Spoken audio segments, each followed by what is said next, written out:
Gotta just do it, man. My first episode was in I know we're live. Um, Come on.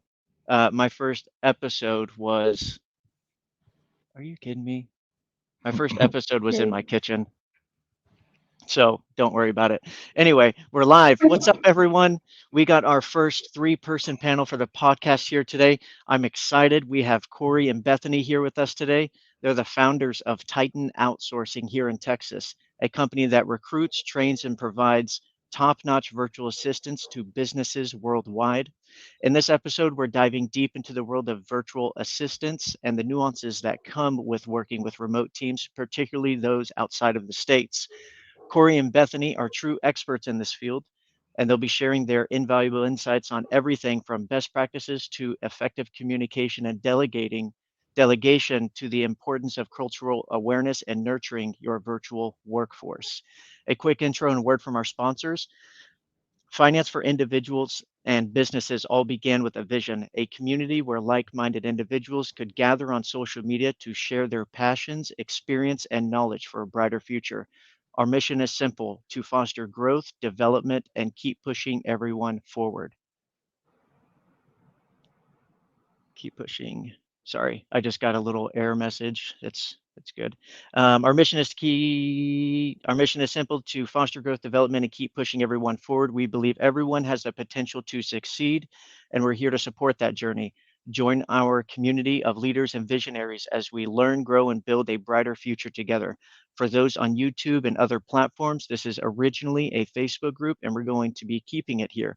Join our Facebook group, facebook.com/groups/finance for individuals and businesses. That's facebook.com/groups/finance for individuals and businesses. We'll see you there.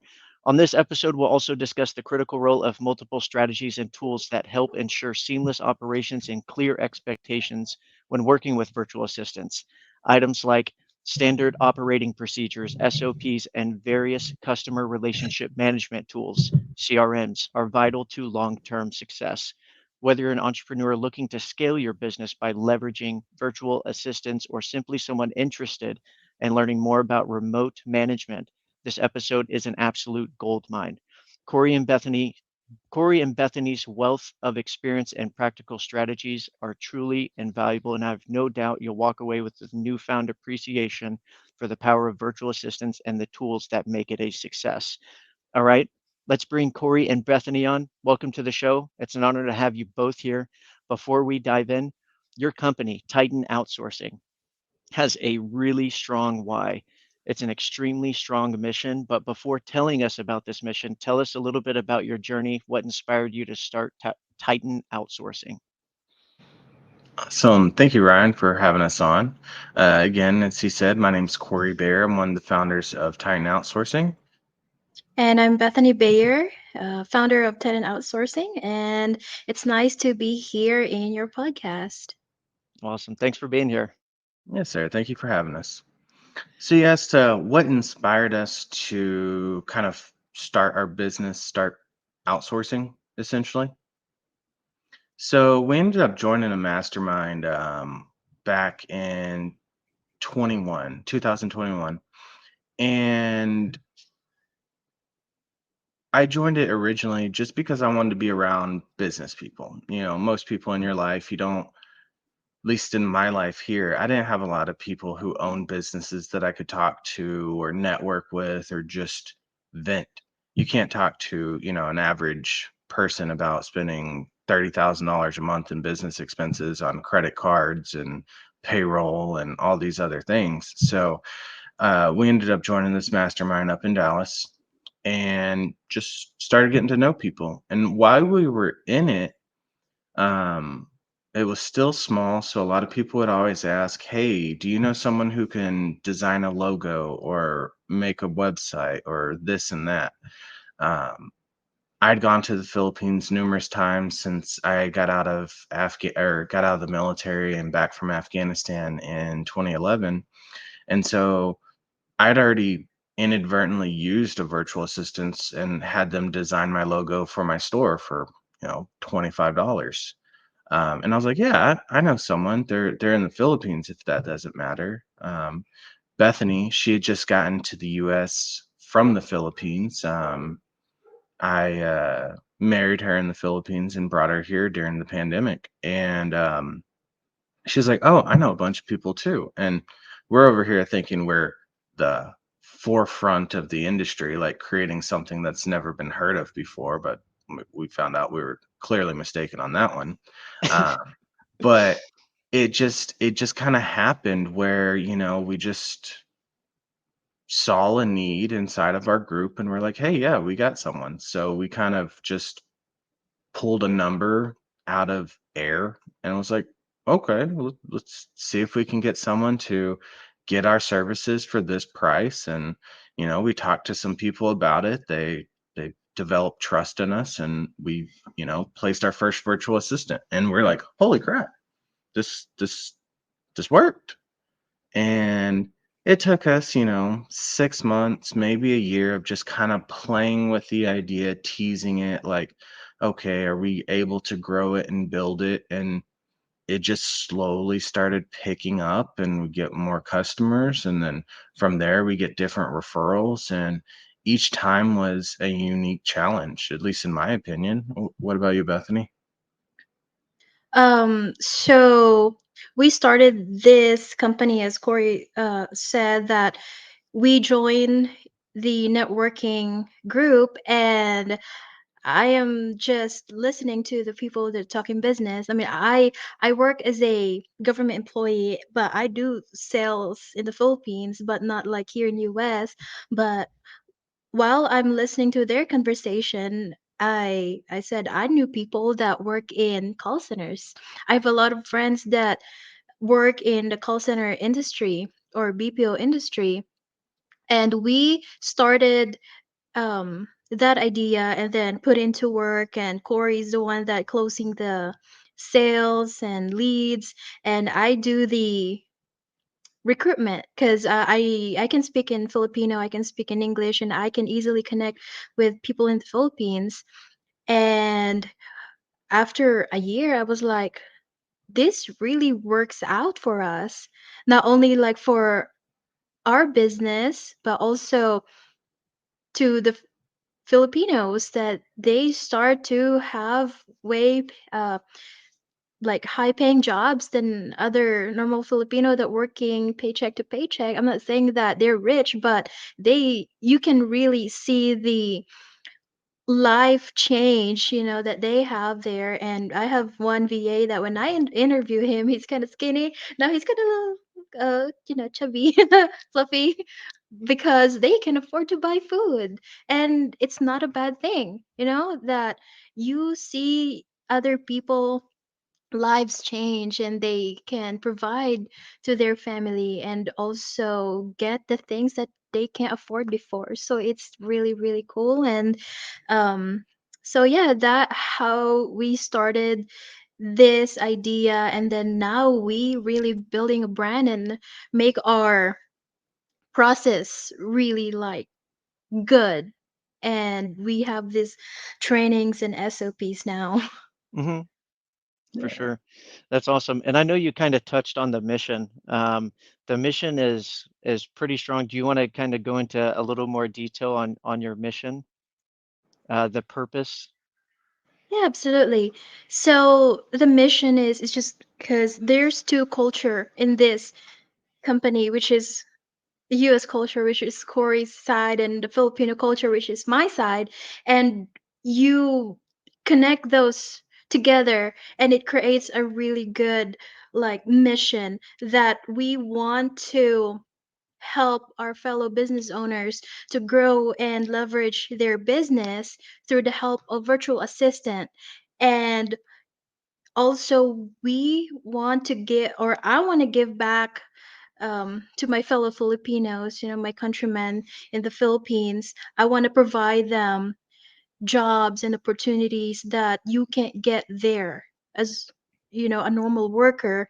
And that is like my mission is to change lives for sure. Right.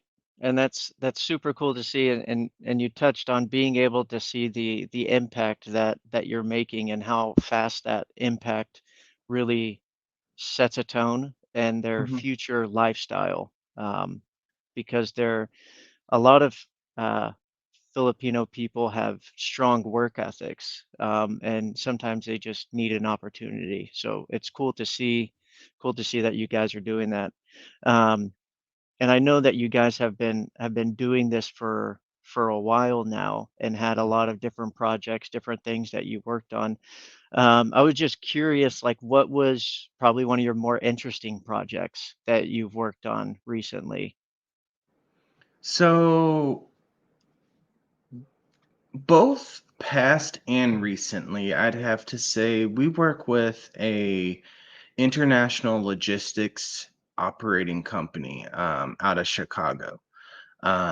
They 2 years ago they got a hold of us and they needed us to find them a import export like specialist who knew how to, navigating negotiations for tariffs, how to do the documents, how to coordinate the shipping, flight, and or I guess shipping, freight, flight, and train from overseas in China to US ports to delivery destination in Chicago.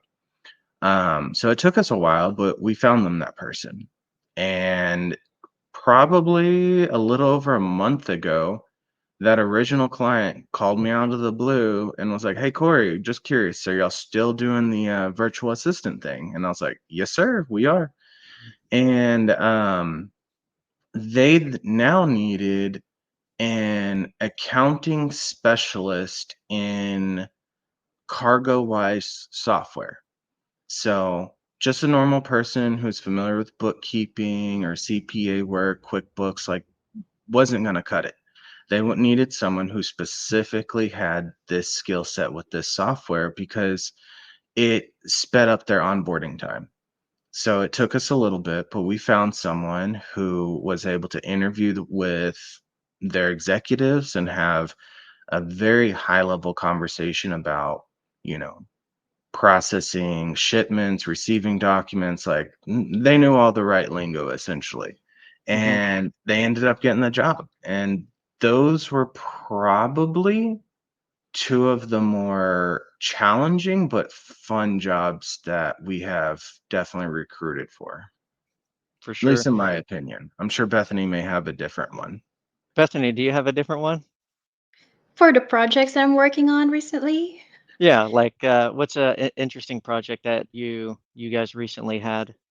Oh, the interesting part that I'm working on is I'm building my virtual assistant academy, and I want to teach other Filipinos who wants to dive in a freelancing career and virtual assistant career. So I want to share that knowledge to them and how to start and make money and change their lives. So that is my big project that I'm working on recently. I'm making the lesson plans and making the or uploading videos and audiobook inside our CRM, and I call it Executive Virtual Assistant Academy. So that's what I'm working on recently, but I haven't really um, show it to public yet because I'm not finished. So if it's finished, then I will tell the world that hey, the Right? academy is open for virtual assistants and people who wants to be a VA. That's awesome.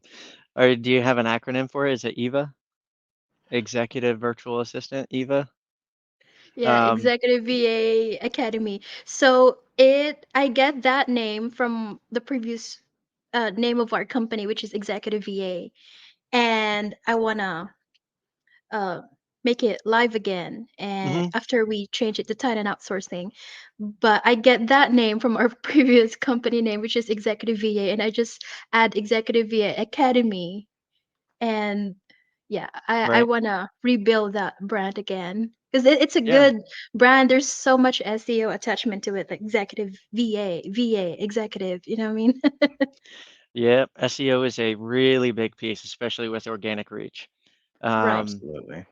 So the academy definitely makes sense, especially whenever you're trying to actively recruit. It's probably going to be pretty easy to pick off students to help students who need more help. You can identify that a whole lot easier, knowing what they're kind of failing at, knowing what they're kind of good at, and everything. So that's pretty cool.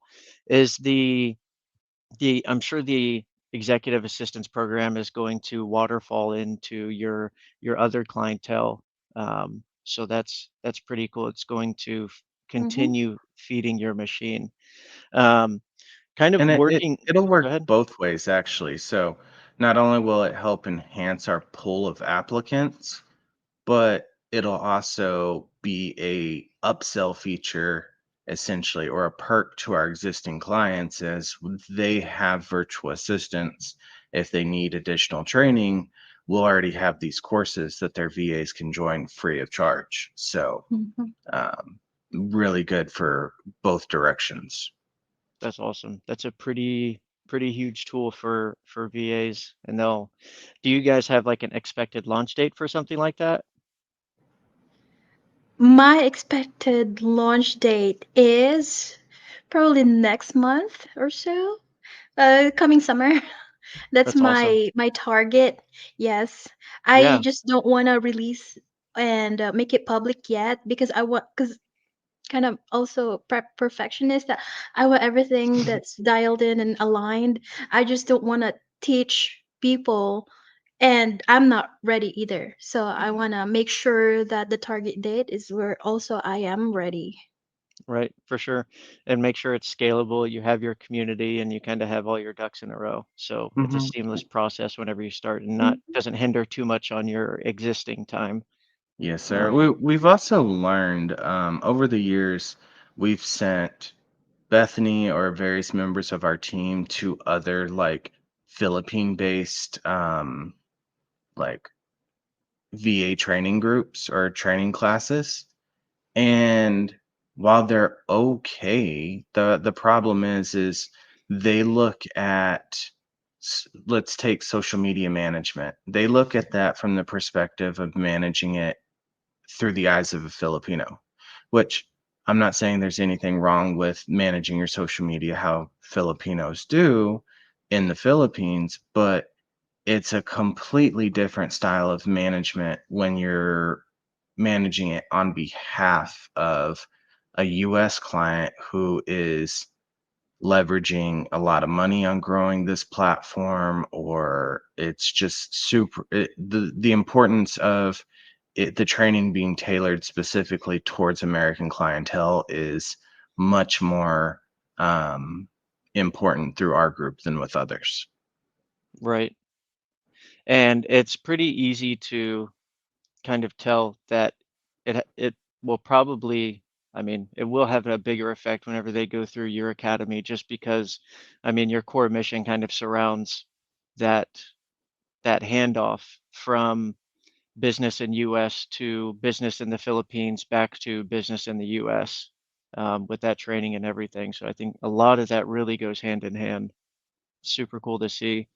You guys have created a nice little monster. It's We're just getting um, started. right, right.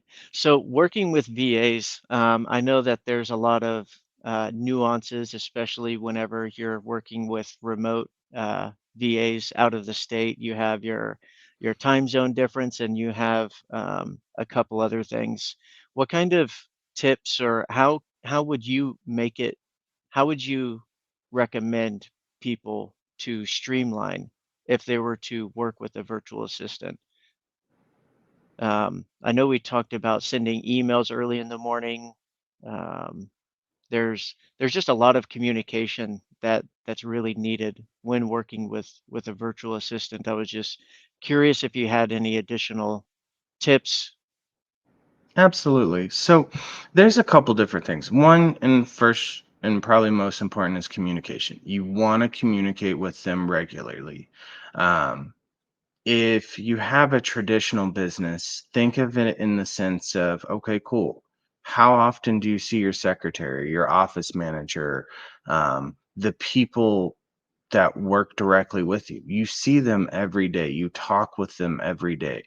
Um, issue pops up, maybe not every day, but something happens every day where y'all are always in some sort of communication. Talk to your VA, same thing. Ideally, truly talk with them every day. Treat them as if they're actually important to you, an actual team member. Don't treat them like they're software, and use them when you need them. Like, that's not the best way to run things, unless they are emergency critical support and you only contact them because something fails. Like, then obviously it's a little different. But most people are hiring them as office managers, personal assistants. Like, you want that open communication through Facebook or WhatsApp, texting services. Like, we use Google Chats. There's lots of other platforms like Slack and things like that. So the communication is important.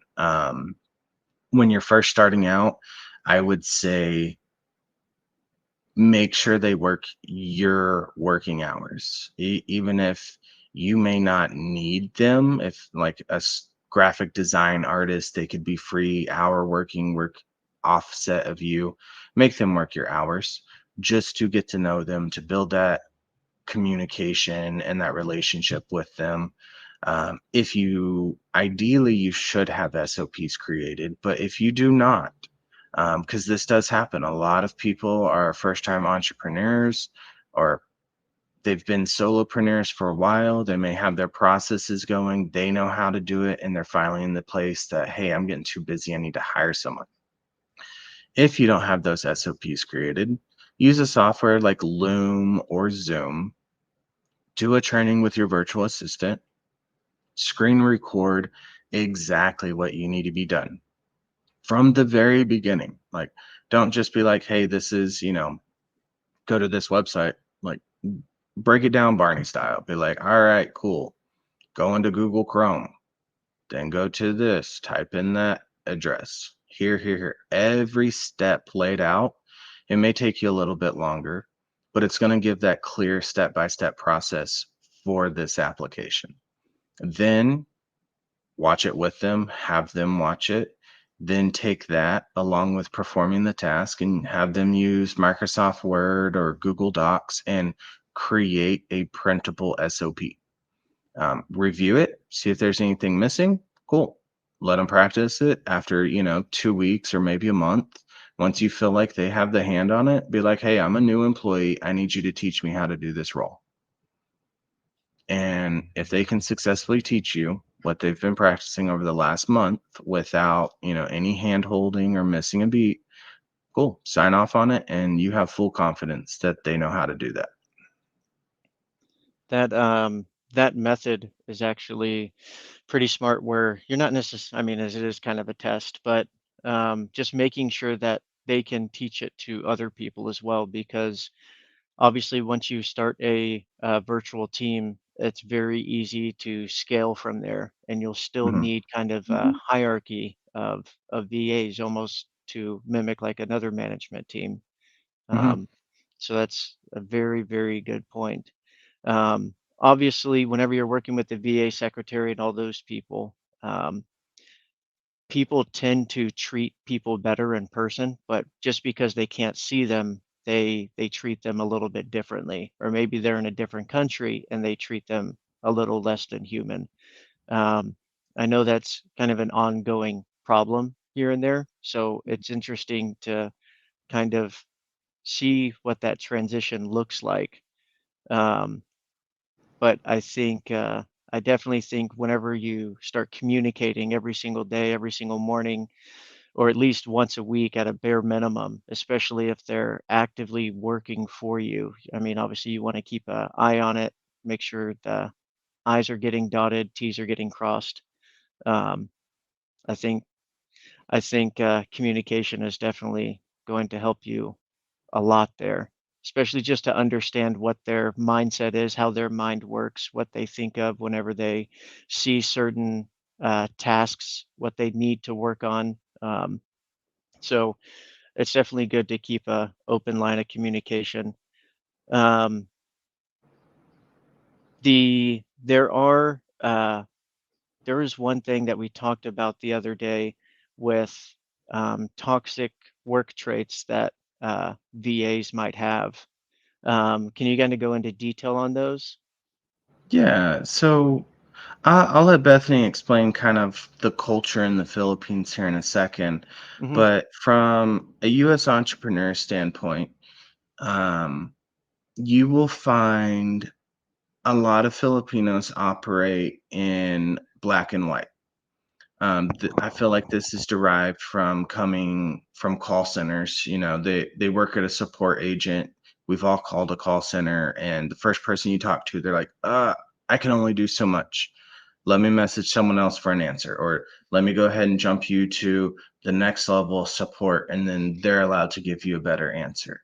Um, they're just some of them come like so bound with restrictions that they're not allowed, or they don't think they're allowed to be free thinkers anymore, to give their opinions, um, because of how they were treated in the Philippines. So as an entrepreneur, as someone who's using a virtual assistant, like, you want to encourage them to think and operate independently, to be able to, truly and effectively utilize them. They're incredibly smart individuals, but a lot of them are very shy because of Mhm. how they've been treated, or culturally they're talked about. My kid's sick. Oh, I just can't say anything to work, where I get fired and then I'm in a worse situation. But like, you nurture them to be more outspoken, and they will be an amazing asset. And I'll let Bethany kind of explain a little bit about how work environment and how they're treated in the Philippines can dictate why they're sometimes reserved and shy. Yeah, in terms of working with a virtual assistant, a lot of VAs are shy to ask help or shy to ask permission because, for example, they don't know the answer or they don't know the task or they don't know how the system works for the first time. They're scared to ask because in the Philippines, if you ask, it feels like you are stupid. And as a Filipino worker, you need to figure out yourself. But for virtual assistant and business owner, does that character or treatment should not exist in this industry because as a virtual assistant, you need to communicate with your client and not hiding from from them. If something happened to a family member, I would tell our virtual assistant, you should let your client know because it will affect your job. And if you don't have a job, you get fired, then you lose your work, you don't have money. So ask them to always communicate. And if they gonna ask, they will say, well, I don't want to feel stupid. And I said, that's not being stupid. You don't know, so you need help. So that's how we also coach our VAs and have call one-on-one with them that there's nothing wrong in asking help, and we're not perfect and we're not super genius that you know everything. You know something that I don't know and I know something that you don't know, so asking help is very, very important. Now, with that being said, I do want to say one thing.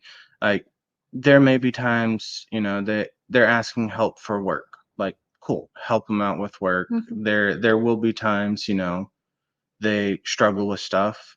But if you are employing a virtual assistant and you've told them countless times how to do this job, and they're just never picking it up, even if you like them, and that sometimes is a problem, is they clients build a friendship or really like the VA. Like, if they're not picking it up, replace them. It's not worth your headache. Like, yes, they're good people, you may like them, but like at some point, if they just can't grasp or pick up the job, there's someone else out there for you. It's Mhm. same business concepts. If you have someone here locally, yeah, you're saving a lot of money using the virtual assistant. So you may not think that's like, that's not a big deal. I'm helping them. No, just replace them and you'll find someone. We'll get you someone that will significantly outperform them. Additionally, as Bethany said, asking for help. Like if there's a point where your virtual assistant, because it has happened to clients, it's happened to us. If they ask you to for a payroll advance or something like that because something's going on, you do not have to do it. You do not need to feel obligated to do it. If you want to, that's okay. But it's definitely not something that you should ever feel a need or obligation to do. Is that like a advance? Is that pretty common? It is pretty common because people there live paycheck to paycheck. Everything is tied, like they live loan to loan. So if they have a job and something happened, like their family member is sick or they really need the money so bad, usually they will ask for a cash advance, like advance for their salary, let's say Hmm. a week advance, and they're not going to get their salary in the next week, for example. It is pretty common in the Philippines because not a lot of Filipino are paid well, and I think they also have that. Um, we also have that culture. I'm not saying it is good or it's kind of like a toxic culture that if you are the one that earning in the family, you have a big salary, let's say, and your family will also think that, oh, she can take care of everyone, all of us. So we have a call with one of our VA. I'm not going to say the name, but she is carrying the burden of her whole family because she's the one that earning bigger than anyone else. So they are very like reliant to the VA, and if they have something coming up, they will think that, oh, she can take care of us. And then that person, they didn't realize that the VA also like think I don't have any money for myself, or I didn't have savings, and if something happened, someone died in the family or in a hospital, she will ask for an advance because she's taking care of everyone. That's like, the background of why they are asking for Yeah. advanced salary. Yeah, it's Hmm. definitely a culture thing over there. Um, Here in the US, you go to a hospital, your family member's in a hospital, you have a nurse that takes care of you. In the Philippines, that's not the case. Your family has to be there 24/7 to feed you, bring you food.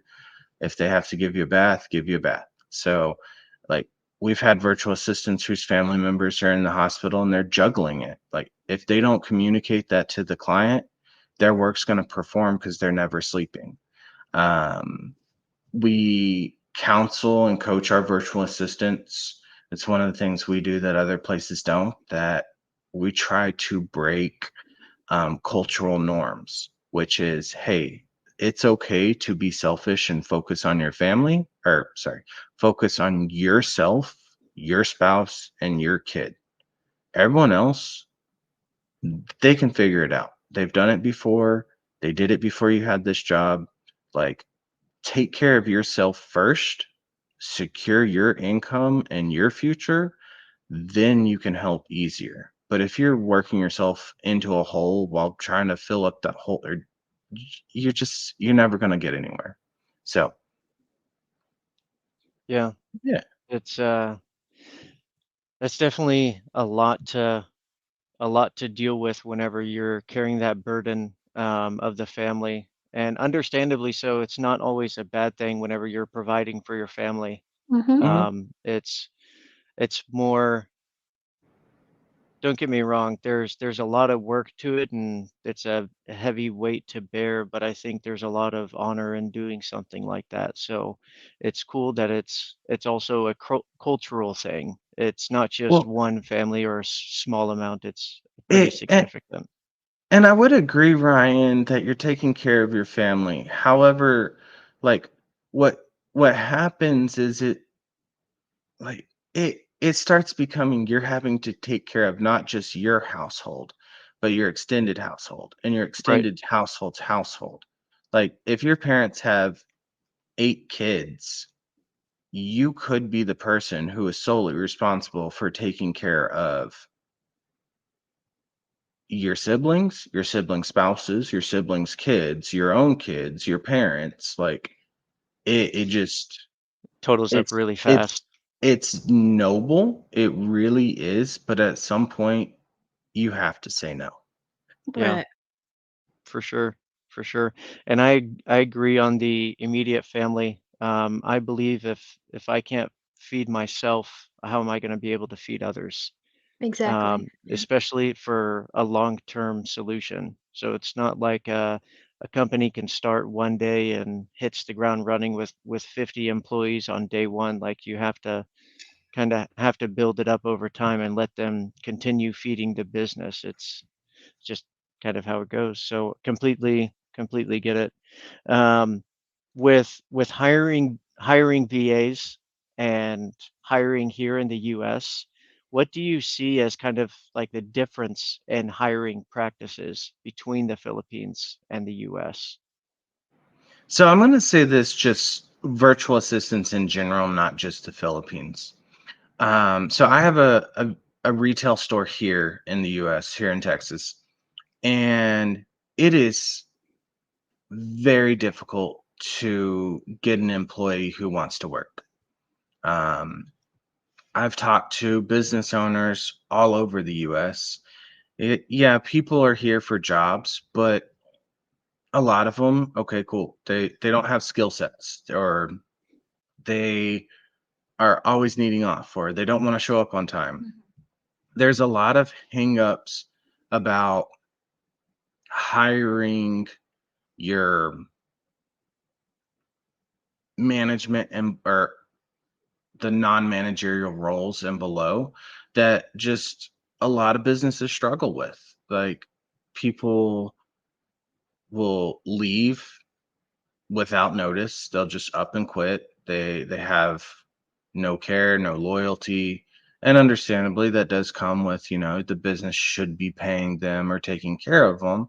But even on instances where the business takes care of them, like they still don't want to show up. They'd rather go out, hang out with friends. And it's I think a lot of the issues started around COVID when everyone was told to go home, figure it out, and the government was giving out free money. So a lot of people just kind of it broke a lot of people's inherent work ethic.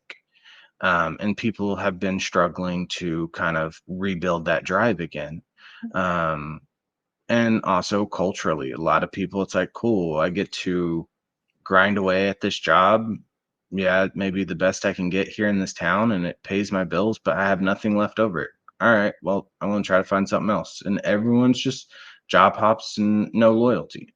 Whereas when outsourcing to another country, you can find someone who you can now pay significantly less than even minimum wage. Or let's say you pay them minimum wage. Let's say you pay someone in the Philippines $7.25 an hour. One, you can't pay anyone in Texas or let alone pretty much anywhere in the US 7.25 and expect them to last very long. But now you're paying this person more than what, like 30 years seasoned, like government workers are making over in the Philippines. They're making upper middle class, like family of five kind of income, and they're going to be ideally very loyal to you, your company, the check, showing up on time.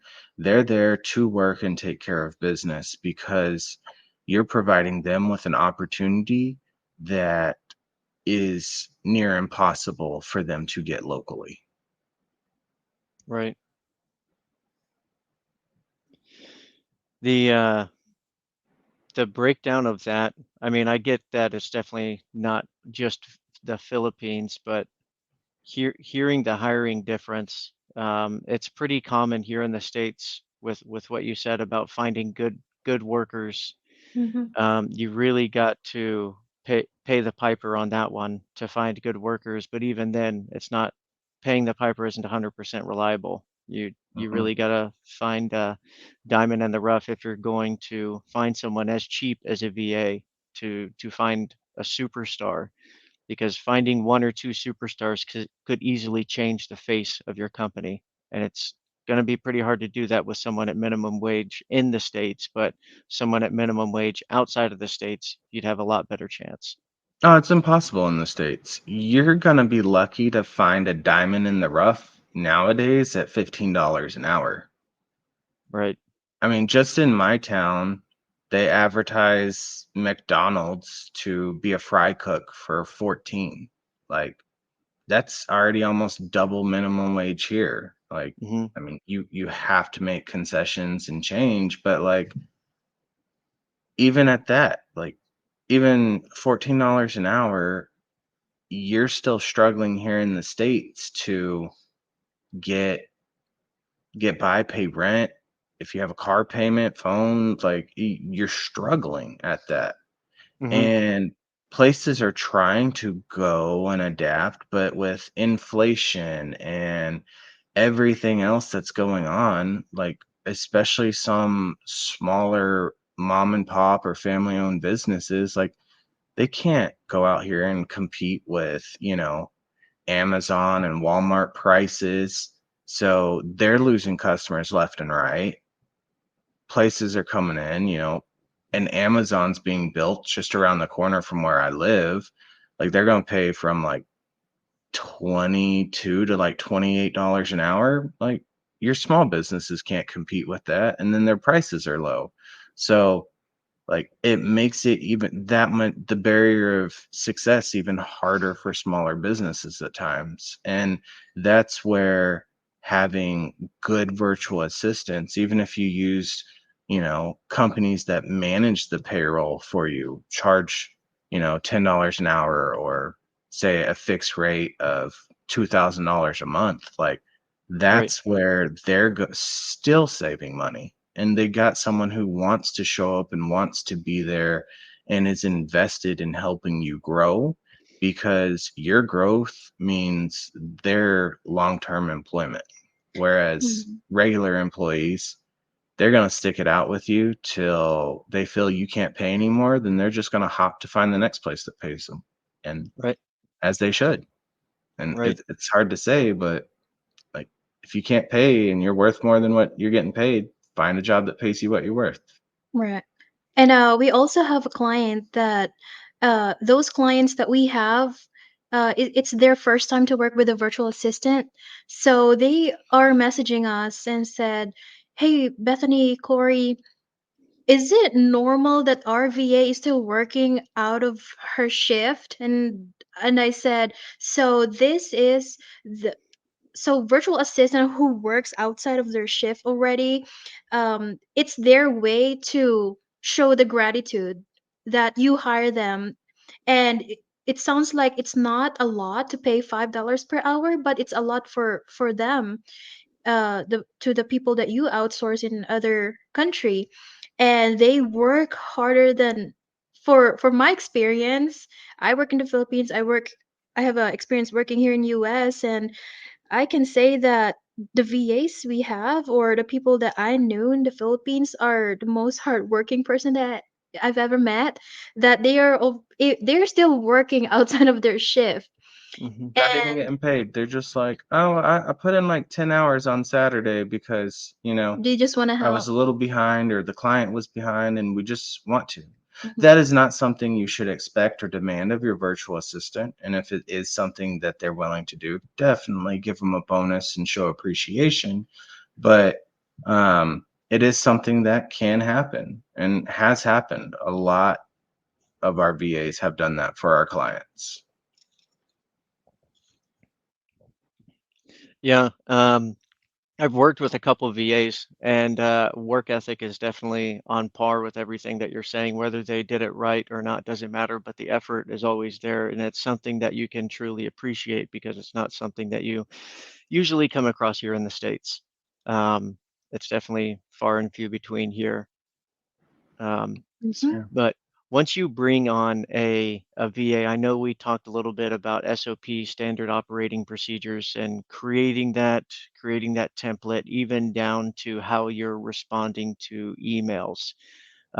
As Can you kind of go into a little detail why SOPs are so important whenever you're getting a VA?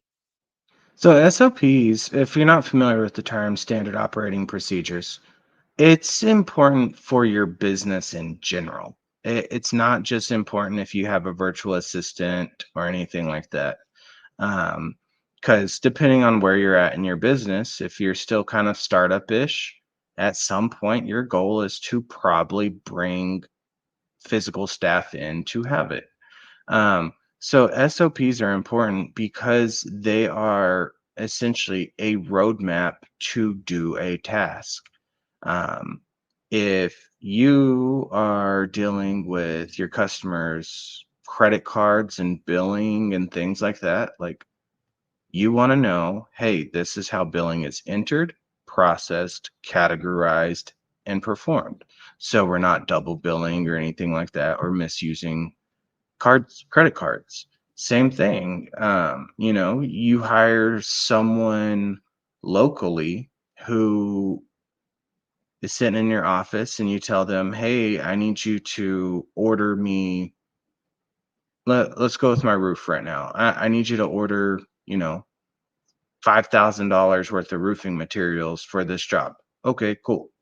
Well, when they do that, they should process it, log it, notify, and make sure it's set up so if someone looks in that account, they don't accidentally reorder another $5,000 worth of supplies. Um, so it's a good practice in general to just make sure jobs are performed at the expectation and level your company sets. Make sure your core values are followed, your missions followed, um, and everything is performed to the quality that the owner of the business expects. And that is a summarization of why SOPs are important, whether it's for virtual assistants or local staff. It's just, it makes your job easier. Yeah, Um, because if you, let's take it, you're a solopreneur, you know everything about your business. You know how to log into all your accounts, you know how to do all this, you know how to do everything. You hire someone locally, you're going to have to spend that time teaching them. And if you don't document that down and they up and quit, then when you rehire someone, you have no documentations. You got to spend all that time reteaching them the exact same thing you just taught. But you take an extra 30 minutes of your day and while you're teaching them, create those SOPs and stuff like that. Then your training and onboarding process is easier. You have those SOPs. So, when they hit you up with a question, it's like, hey, go review the SOP. If you still can't figure it out and you can show me it's missing in there, I'll come help you. Like it's a good tool to prevent unneeded questions if you know it's in an SOP as well. right. And that's in previous companies that I started, we created a lot of SOPs to create like a more plug and play environment. And that's pretty much what it is. It's to create those processes in place. So like you said, you can go and hire someone and find a replacement a lot easier. You can train them a whole lot faster, and they can always have a reference or a training manual to go back to, for the SOPs. Um, Delegating with expectations is, I think, what you called it. I think that was pretty good. And then just inspecting what you expect, whenever you set those rules and procedures moving forward, because it's not like you can always just hand it off and just be assured for no reason that it's going to get done. It's just like hiring anybody else. You just have to check it out and double check the work sometimes. Yes, sir. What kind of tools? I know we talked about CRMs a little bit. Hubstaff is a great one. I definitely want you to go into detail on that. But what what CRMs or kind of what tool strategies would you suggest to people? I know there's usually two different options. You can either build one whenever you start working with a VA or use an existing platform that you have. Hmm. Um, but And yeah, go ahead. oh, I was going to say, just for clarification, when you're referring to CRM, just in case someone's not familiar with the term, are you referring to like your client management system? Yeah, yeah. Okay. So client management systems, they all vary. If you do not have one existing, um, don't get sold on all the bells and whistles of what's crazy. Um, if you're still a very small entrepreneur, you can technically get by with Excel or spreadsheets. But as you go, I would say look into a software like we personally use Go High Level. Um, it is a very nice system. You can call and text from it. You can allow your virtual assistants to call from that system in the Philippines. They can text and email your clients all from that one database. You can handle billing. It's a very comprehensive platform. Hmm. So if you are looking for a good CRM, you can reach out to Go High Level, and you'll have to build it all yourself from scratch, which it does have a pretty steep learning curve. It's not impossible. There's lots of information on YouTube and things like that. Or you can find a virtual assistant. They can build that all out for you. They typically cost anywhere from about $8 to $15 an hour, depending on where you're getting them from and things like that. Or you can go through a white label party who is going to provide you the tech support, everything like that, and they'll build out your system. But if they're going to do that, it can range anywhere from several $1,000s up front, and then you're paying, a couple $100s or more a month just to use their white label version of Go High Level or another system like that. Using a third party that's white labeled, is there more restrictions or is it just built kind of industry specific? So yes and no. So the restrictions are going to essentially be as if so this is going to be the software as a service.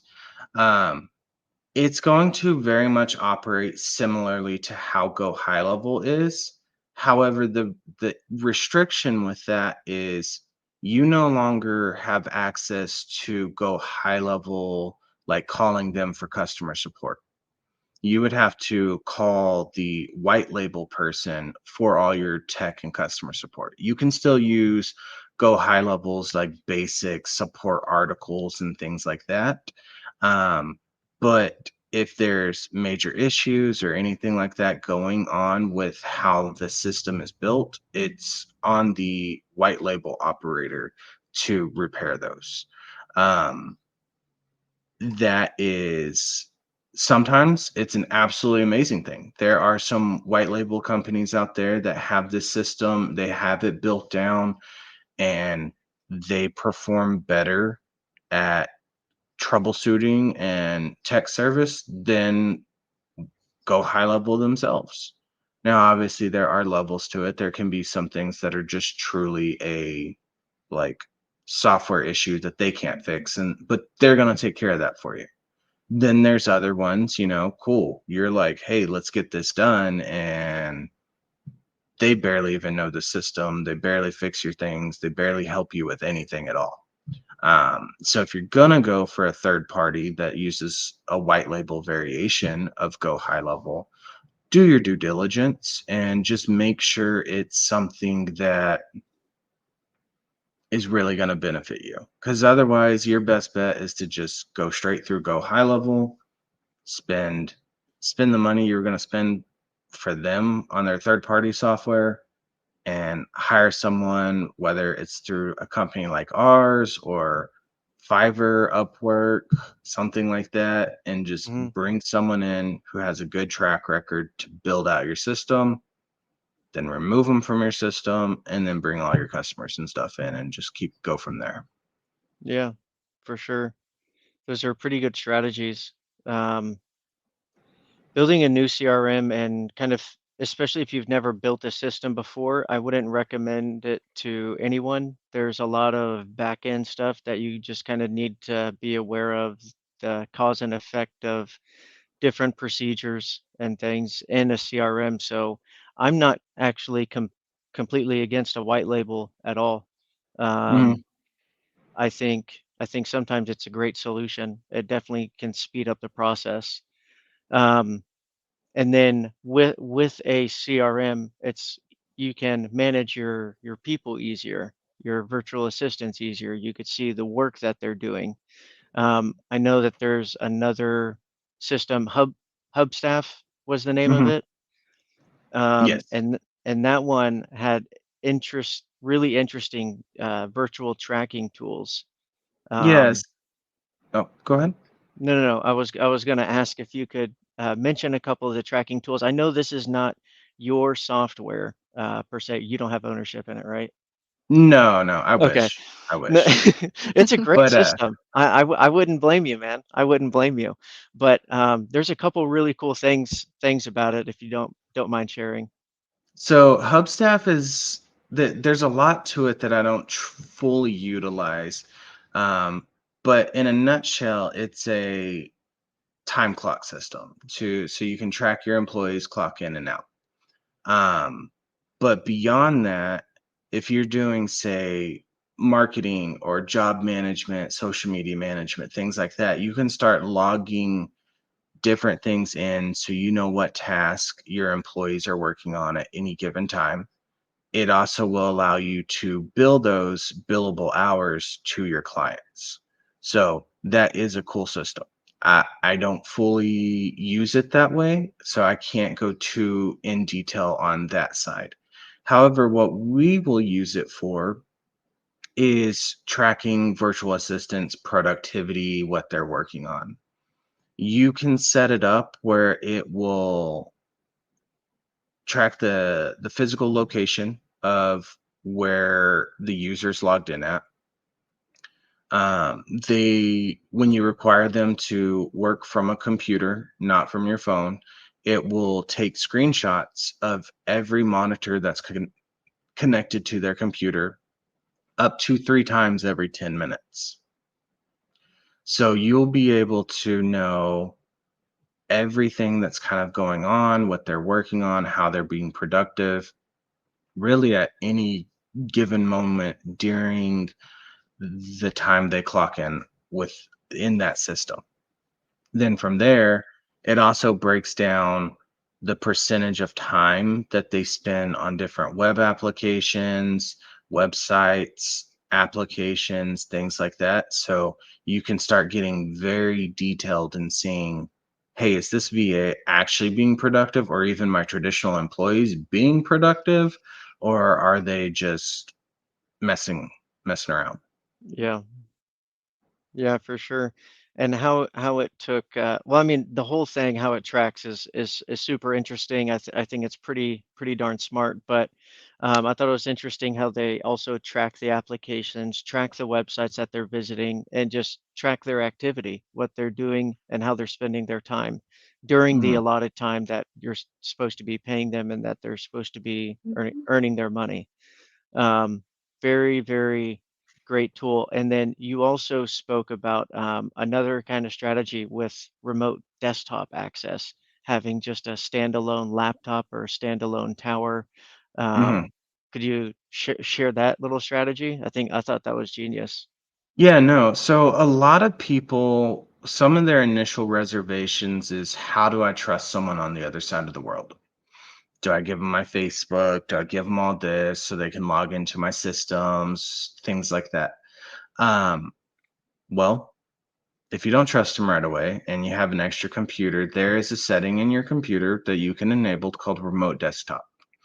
Um, you can, some systems have it for free, or you can find a software online that's a paid system that allows you to control whoever, someone who's able to log in and out of your computer.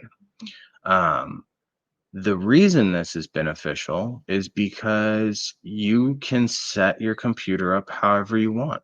You can have all your logins, everything saved on the computer, where once they log in, like unless they know specific passcodes, like it's not gonna, they can't view them.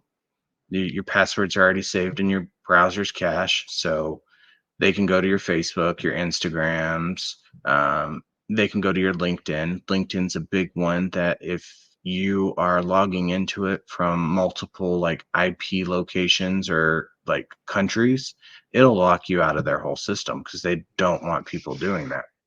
So Yeah, for using sure. remote desktop is a great way for that.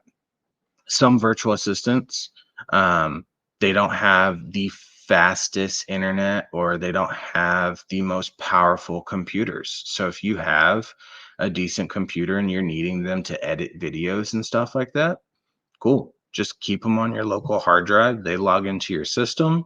They do all the edits right on your computer and then upload it, instead of having to wait on the internet to upload it to Google Drive or or Dropbox or some system like that. Then they download it, then re-upload it. It just makes a really seamless kind of transition. Right. And then just I I can't really, well, I mean, I can because I've done it before, but sitting next to a laptop that's constantly working and you don't see the individual, it's kind of trippy, but it's pretty cool. Just being able to see them actively working. Well, yeah, but I'm sure you've called tech support or something like that, like Best Buys. I've used it before where Geek they need to Squad trouble for sure. something. Yeah, they troubleshoot shoot something on your computer and they're just moving it around. I mean, it's the same concept, just with far more restrictions than the amount of Mhm. restrictions they would have on a tech troubleshooting side. But I mean, it's a no-brainer. Um, a lot of bookkeeping and accounting clients of ours will do something like that. We also have a client that he has like 10 virtual assistants, and in his office, they've gone ahead and set up like 10 different, what do you call, like the cheap like Roku TVs for like $100 a piece. And Nice. every day all 10 of the VAs log in and are on a separate computer, and they all just are able to like be in the same room, and he can look and talk to anyone he wants to, and that is his requirement. That's that's pretty interesting. That's a pretty smart way to streamline and see everything at the same exact time. What industry is that person in to have 10 VAs pretty much on call like that? The roofing and solar industry. So a lot of them do clerical work, some do admin work, some Hmm. do lead gen and stuff like that. So like they're all just sitting on their computer, Zoom screen. Sometimes they're muted, sometimes they're not, but like they're just muted, just working away. So For sure. you know if they're awake or if they're asleep. Pretty much. Right. And then I think there's like an alert or something if there's no activity or something like that. I think you might have mentioned, but no, that's all super cool. Yeah, the roofing industry, the solar industry, those. Well, I mean, the roofing industry here in Texas is definitely doing good this year with all the storms that have rolled in. Mhm. So I'm sure that's been a nice little spike of clientele. It has been on my end, health insurance side. They're just yeah, roofing in Texas is going through a little boom right now. It's going through Um, the roof. Ha, ha. yeah, for sure. That's good. That's funny. In regards to, I know we kind of went over SOPs, CRMs, hiring. I mean, everything from tips and tricks. is there anything that you think would really help someone try to onboard a VA? Obviously, going through you guys is going to be the best way possible. Um, but is there anything that they could also prepare for so they can kind of get everything ready? So looking at this as from the viewpoint of someone who let's say, Ryan, you're going to go search on Facebook and try to find and hire a virtual assistant to work for you on your own. um, you need a very clear and defined idea of what you're looking for, what your pain points are, what expectations you want. You should consider your performance metrics, like think long and hard. Obviously, we all want to hire a person who's able to do the job immediately day one, but look at where I expect them to be in 2 weeks, 30 days, 45 days, 60, 90. Um, because if you have those expectations and you make those clear before you ever hire someone and while you're interviewing them, then at 2 week or 30-day marker, it's like, okay, cool, I need to pull the plug. If you're looking for one yourself, be prepared for hundreds of messages. Um, Create some sort of barrier of entry, because you will get tons of messages that are horrible English from random people, like how apply, interested, and that's just pop up. I don't even know what you're interested in. So those clear expectations, be prepared for a lot of messages, explain the job in great detail. If they've worked with other clients in the US, find out the name of the clients, give them a call and check for work references. The industry average for virtual assistants is between 2 to 4 months. Um, so if you're hiring someone that you randomly found on Facebook for lead generation, and they only worked for a client for 4 months, I can safely assume that they probably were not very good, because if you're good at lead generation, you're going to stay with the client. But double check them, check their resume, call their client they worked for if they list it. If they're not willing to give you the client that they work for, they're like, oh, I can't say that, blah, blah, blah. It's confidential information. They're not bound by confidentiality. Hmm. It gives me the thought process that they probably ended on bad terms. That being said, they could have worked for another outsourcing company, like say Titan Outsourcing, and you know, then we placed them with a client.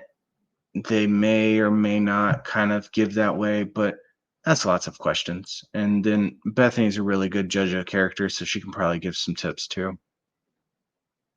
Oh yeah, I've been doing interviews with VAs for 2 years straight, and before I onboard recruiters and HRs in my team, but I make sure that when I look in their resume, they don't do like job hopping, and I also ask why you um, jump from this client to another client, or from this company to other company. And if sometimes, like, if it's too good to be true, I make sure that I also do background checks with them, because I'm not saying like all VAs, even here in US, like you can be really good in interviews, but you suck in work.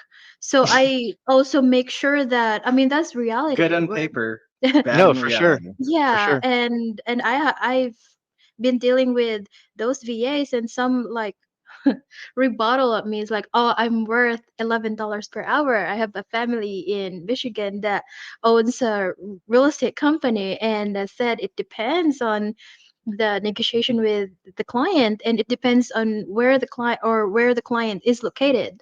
And I can't I can promise you that $11 per hour, and then like I have this experience that they are older than me, and then they feel like let's say they are kind of rude as an applicant, but I make sure that before I place someone uh in a company or a client, I make sure that they have that character that align to the company's mission and the core values of the client, not just like just because they are good in interview I'll just place them. I'll make sure that I check their portfolio. We do background checks in the Philippines. We check their IDs that they say this is their name, and saying that who really because if you notice, or I don't know if you notice this, if you engage with like a lot of VAs, they have different names in Facebook. They have kind of crazy weird names, and they have a different name in Facebook and in their original ID. So I make sure that they are the person that they are telling who they are. So based on my experience, those are like make sure they align to your core values, mission of your company, especially if you're like that is your ground of hiring and firing people. If they don't allow align with your mission and core values, and you're not aligned with them anymore, that's the time you fire them. So for me, that's my uh, tips to those who wants to hire virtual assistant by themselves, or even they will hire Titan to find the VA for them. And I will say one other thing, if you're hiring directly, not going through an outsourcing company,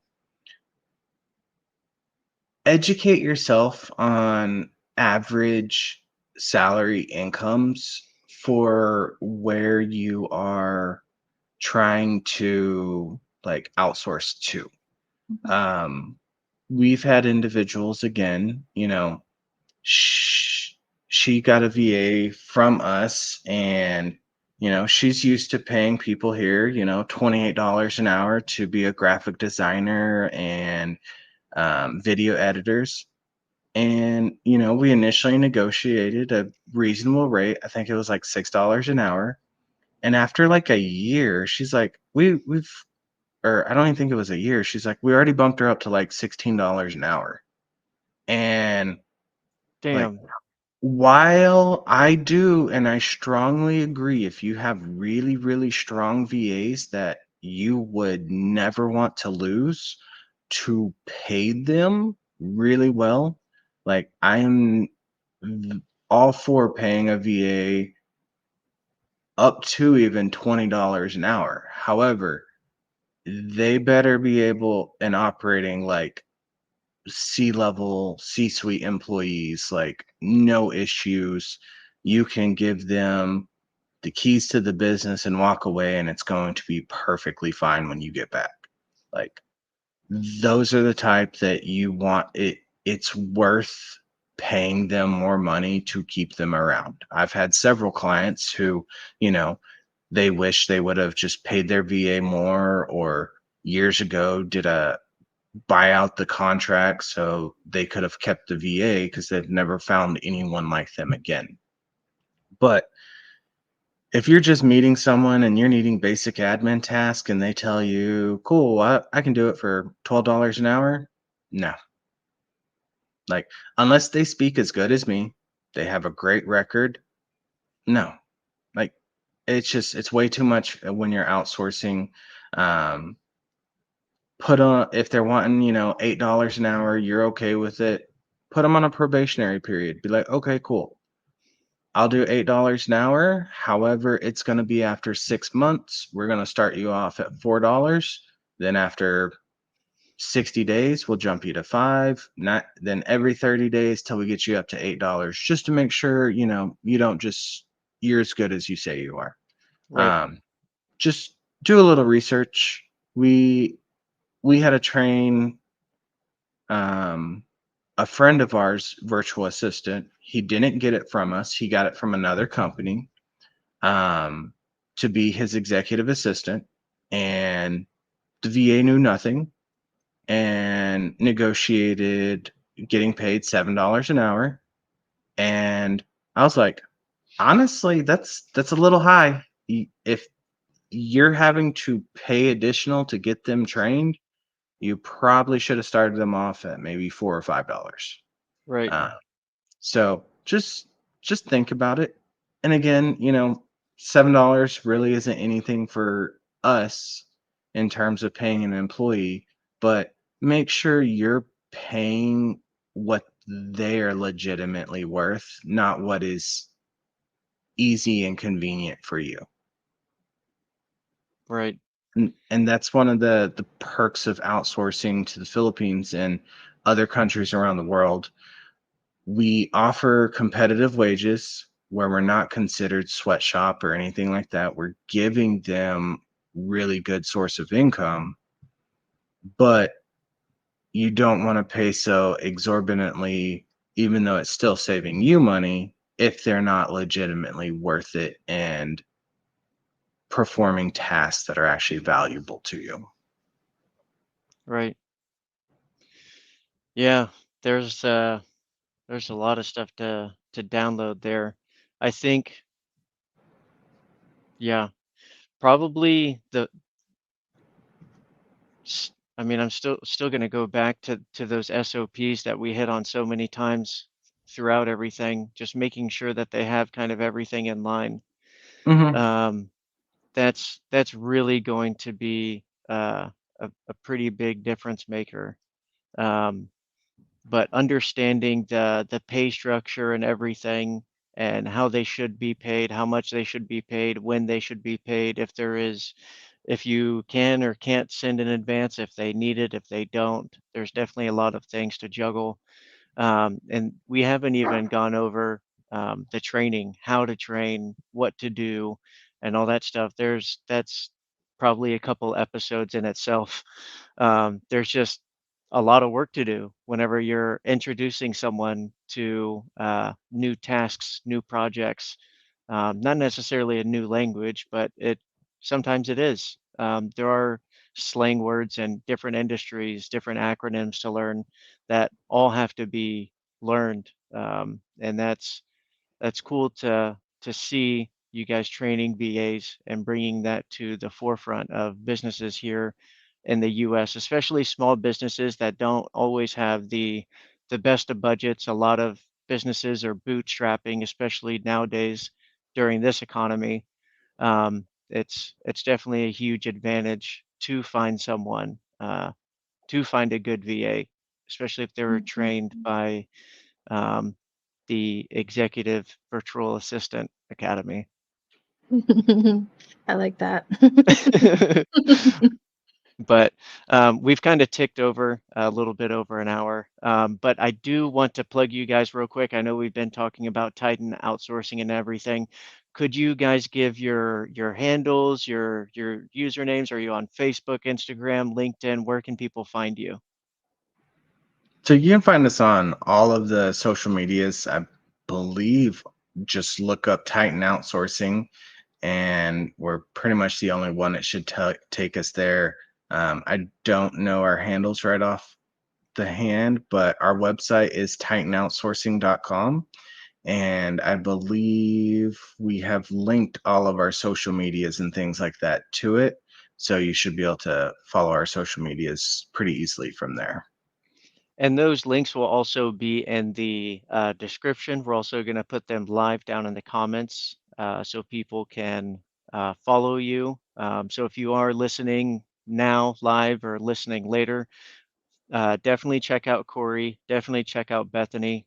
They post quite a bit of good content and solid stuff on Facebook. I'm mainly on Facebook, so I'm a little biased about other platforms right now, but definitely great to follow on Facebook. But again, appreciate you guys coming on. Appreciate you guys sharing all of your knowledge and everything, especially with Titan outsourcing. That's such a cool business concept. Continuing to follow that mission, bring jobs and build businesses. It's, it's great. Thank you, Ryan. Thank you, Ryan. Yeah, yeah, not a problem. We'll definitely have you guys on again in the future. It's gonna be cool. it's going to be cool to watch you guys continue to grow, especially the networking group. I did want to plug that real quick. The networking group that you're a part of, it's called Apex, right? Yes, sir. Yes, Apex or Break Free Academy. Hmm. It's founded by Ryan Stewman. It's been a really great group.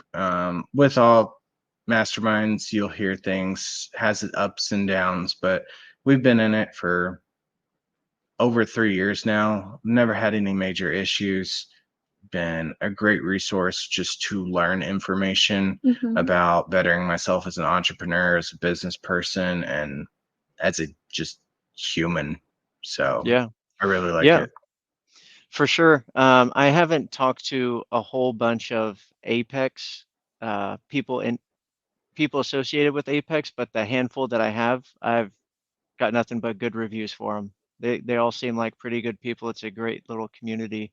Well, hope growing community. It's a great growing Mhm. community. It's a lot bigger than it was a couple of years ago. So that's Hmm. cool to always see growth. But anyway, it's great having you guys on, Yes, and sir. Thank you for we'll having definitely us. chat again in the future on here. But we'll get all the links and everything in there in the coming days, and talk to you guys in the future. Yes, sir. Thank you. Thank you. Thank you. Bye. Bye bye.